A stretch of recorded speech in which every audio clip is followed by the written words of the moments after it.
காசாவில் அமைதியை நிலைநிறுத்துவது தொடர்பான ஒப்பந்தம் இன்று கையெழுத்தாகும் நிலையில் இஸ்ரேல் வருகை தந்துள்ள அமெரிக்க அதிபர் டிரம்ப் இஸ்ரேல் நாடாளுமன்றத்திற்கு வருகை தந்துள்ளார். அதனை பார்க்கலாம்.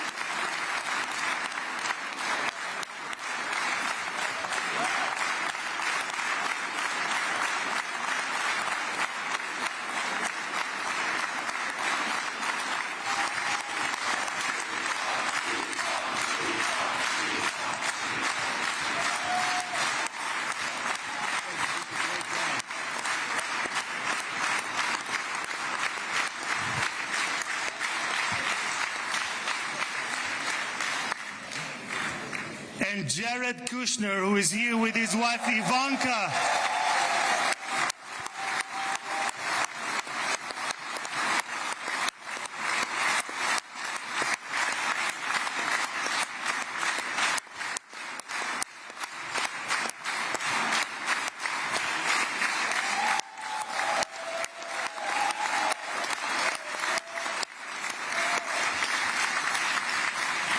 And thank you guys for everything that you have done to bring about this day.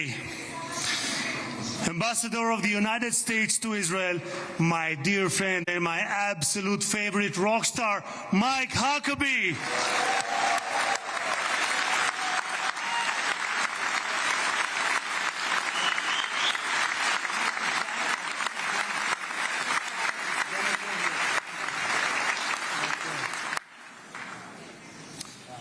שגריר ישראל בארצות הברית יחיאל לייטר.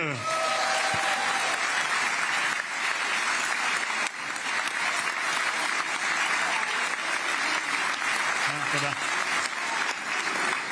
שגרירים וראשי משלחות זרות, ראש עיריית ירושלים משה ליאון ורעייתו סתווית, סגל א' של המדינה, ראשי גופי הביטחון, אלה שנמצאים איתנו ואלה שבשטח, הרמטכ"ל רב אלוף אייל זמיר,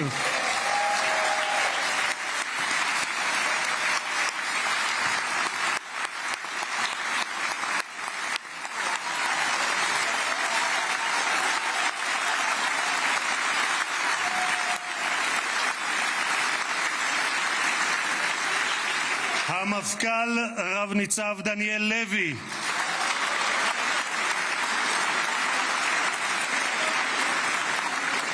נציב שירות בתי הסוהר רב גונדר קובי יעקבי, הוא נמצא בשטח, הוא מאלה שנמצאים בשטח, נציב הכבאות וההצלה רב תפסר אייל כספי. இஸ்ரேலிய பாராளுமன்றம் கினெசெட் என்று அழைக்கப்படக்கூடிய இஸ்ரேலிய பாராளுமன்றத்துல அதிபர் டொனால்ட் ட்ரம்புக்கும் அவருடைய குழுக்கும் அளிக்கப்படக்கூடிய உற்சாக வரவேற்பு காட்சிகளை பார்க்கின்றோம். அவர்கள் மட்டுமல்லாது இஸ்ரேலிய தரப்புல இந்த பேச்சுவார்த்தையில இந்த ஒப்பந்தம் உருவாக்குதல பங்காற்றிய முக்கிய ராஜதந்திரிகள் உட்பட பலரும் இந்த நிகழ்ச்சியில பெலிசிட்டேட் பண்ணப்படுறாங்க. டொனால்ட் ட்ரம்ப் அமெரிக்க அதிபர் இந்த இஸ்ரேல் காசா அமைதி ஒப்பந்தத்துக்கு ரொம்ப முக்கியமான காரணமாக இருந்தவர். டொனால்ட் ட்ரம்புக்கு இஸ்ரேலிய பாராளுமன்றத்துல வரவேற்பு அளிக்கப்படக்கூடிய காட்சிகளை பார்க்கிறோம். இன்னும் சற்று நேரத்துல இஸ்ரேலிய நாடாளுமன்ற உறுப்பினர்கள் மத்தியில அமெரிக்க அதிபர் பேச இருக்கிறார் என்பது குறிப்பிடத்தக்கது. இதற்கு முன்னாடி ஒரு 3-4 அமெரிக்க அதிபர்களுக்கு மட்டுமே இந்த வாய்ப்பு, இது போன்ற ஒரு வரலாற்று நிகழ்வுகள் நடக்கும்போது இஸ்ரேலிய பாராளுமன்றத்துக்கு அழைக்கப்பட்டிருக்கிறாங்க. அந்த வகையில இஸ்ரேலிய நாடாளுமன்றத்துல உரையாற்றக்கூடிய இந்த நாடாளுமன்றம் உருவான 1949 இப்ப வரைக்கும் இந்த நாடாளுமன்றத்துக்கு அழைப்பாளராக வந்து உரையாற்றக்கூடிய 4வது அமெரிக்க அதிபர் டொனால்ட் ட்ரம்ப் என்பது குறிப்பிடத்தக்கது.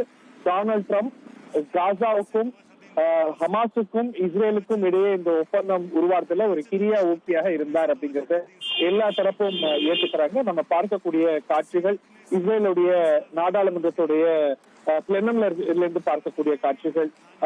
அமீர் ரோஹானா இஸ்ரேலிய நாடாளுமன்றத்துடைய சபாநாயகர் இருக்கிறார், உடன் இஸ்ரேலிய ஜனாதிபதி ஐசக் ஹெர்சாக் இருக்கிறார், அதிபர் டொனால்ட் ட்ரம்ப், இவர்கள் 3 பேரும் மேடையில அமர்ந்திருக்கிறார்கள் என்பது குறிப்பிடத்தக்கது. இந்த பிளெனம் அப்படின்னு சொல்லக்கூடிய அந்த மேடையில தான் நாடாளுமன்ற உறுப்பினர்கள்லாம் உரையாற்றக்கூடிய அந்த மேடையில டொனால்ட் ட்ரம்ப் அமைந்திருக்கிறார் என்பது குறிப்பிடத்தக்கது. இன்னும் சற்று நேரத்துல இஸ்ரேலிய நாடாளுமன்ற உறுப்பினர்களுக்கு உரையாற்றுவதோடு மட்டுமல்லாம அங்க பாதிக்கப்பட்ட குடும்பங்கள், குறிப்பாக இந்த ஹாஸ்டேஜஸ், இன்னைக்கு மட்டுமே உயிரோடு இருக்கக்கூடிய அனைத்து பிணைய கைதிகளும் ஹமாஸால விடுவிக்கப்பட்டாங்க, அவங்களையும் கூட பார்த்துட்டு தான் அவர் இஜிப்ட்ல இருக்கிறார். இஜிப்ட்ல தான் அலுவல் பூர்வமாக இந்த பீஸ் டீல் சைனிங் முயற்சியானது நடைபெற இருக்கிறது என்பது குறிப்பிடத்தக்கது. இந்த நிகழ்ச்சியில இஸ்ரேல் முதல்ல கலந்து கொள்வதாக இல்லை, எங்கள் தரப்புல யாரும் கலந்து கொள்ள மாட்டாங்க அப்படின்னு சொன்னாலும் கூட டொனால்ட் ட்ரம்ப் வந்த பிறகு காட்சிகள் மாறியது. அவருடைய வலியுறுத்தல் வற்புறுத்தலாலோ என்னவோ இஜிப்ட் அதிபர் சிசியுடைய அழைப்பை ஏற்று நெத்தன்யாஹூ, இஸ்ரேல் பிரதமர் நெத்தன்யாஹூவும் இதுல கலந்து கொள்ள இருக்கிறார் என்பது குறிப்பிடத்தக்கது. நம்ம இஸ்ரேல் பார்லிமெண்டுடைய கினெசெட்டுடைய முக்கியமான அறிவிப்புகளை அதனது சபாநாயகர் அமீர் ரொஹானா வழங்க, he is flanked by the American president and the Israeli president. இஸ்ரேலுடைய ஜனாதிபதி ஐசக் ஹெர்சாக் மற்றும் டொனால்ட் ட்ரம்ப் உள்ளிட்டோர் அவருக்கு வானலாவ பாராட்டுகள் குவியப்படுகின்றன. இந்த இஸ்ரேல் நாடாளுமன்ற அவையில அமெரிக்க ராஜதந்திரிகள், பல்வேறு நாடுகளை சேர்ந்த ராஜதந்திரிகள் கீழே அவையில இஸ்ரேலிய நாடாளுமன்ற உறுப்பினர்கள் இருந்தாலும் கூட சிறப்பு அழைப்பாளர்களாக பலரும் கலந்து கொண்டிருக்கிறார்கள். இன்னும் சொல்ல போனால் இந்த ஹாஸ்டேஜஸ் ஃபேமிலியை சேர்ந்தவங்களும் கலந்துட்டு இருக்கிறாங்க. இஸ்ரேலுடைய பிரதமர், அவர் அருகேயே இஸ்ரேலுடைய எதிர்கட்சி தலைவர் யாயிர் லபீட் அவர்களும் அங்க இருக்கிறது நம்ம பார்க்கின்றோம். எல்லோரும் சேர்ந்து இந்த அமைதி உடன்படிக்கையை வரவேற்று கொண்டாடக்கூடிய காட்சிகள் அவை நம்ம திரையில பார்த்தது. அதிமுக்கிய விவரங்களை அனைவருக்கும் புரிய வைக்கும் பாட்காஸ்ட். பொருளாதாரத்தை பல ட்ரில்லியன் ஆயுதங்களை கொள்முதல் செய்கிறது. சம்பவங்களை தேடி களத்திற்கே உங்களை அழைத்து செல்லும் ஸ்பாட்லைட். அங்க இருக்கக்கூடிய கள விவரங்கள் என்ன? ராணுவம் கடந்த 5 வருஷமாவே சார் எனக்கு ரொம்ப பிடிக்கும் அவர் வர்றதுக்காக. எங்களுடைய நியாயமான கோரிக்கை. Even at the cost of stopping. பார்வையாளர்களையும் செய்திக்குள் பங்கெடுக்க செய்யும் மக்கள் குரல். 50 ரூபாய் எங்களுக்கு தண்ணிக்கு ஒரு தீர்வே இல்லங்க 10 வருஷமா. எங்களுக்கு சரியான ஒரு விடிவு கிடைக்கவில்லை. 60,000 ஏக்கருக்கு தான் கேட்கிறோம், பிச்சை கேட்கறாங்க. புத்தம் புதிதாக, வித்தியாசமாக. சில இடங்கள்ல பாகிஸ்தான்லயே பாராட்ட வேண்டாம், ஆனால் அதற்கு கொச்சைப்படுத்த வேண்டாம் என்று நான் கேட்டுக்கொள்கிறேன். மதத்தால் இனத்தால் மக்களை எப்படியெல்லாம் பிளவுபடுத்த முடியுமோ அந்த பிளவிற்குண்டான ஆயுதமாக இந்த மாநாட்டை அவர்கள் பயன்படுத்த நினைக்கின்றார்கள். அரசியலிலிருந்து சினிமா தனித்து இயங்க முடியாது. அனைத்தும் உங்களுக்காக. எப்போதும் இணைந்திருங்கள் தந்தி டிவியுடன்.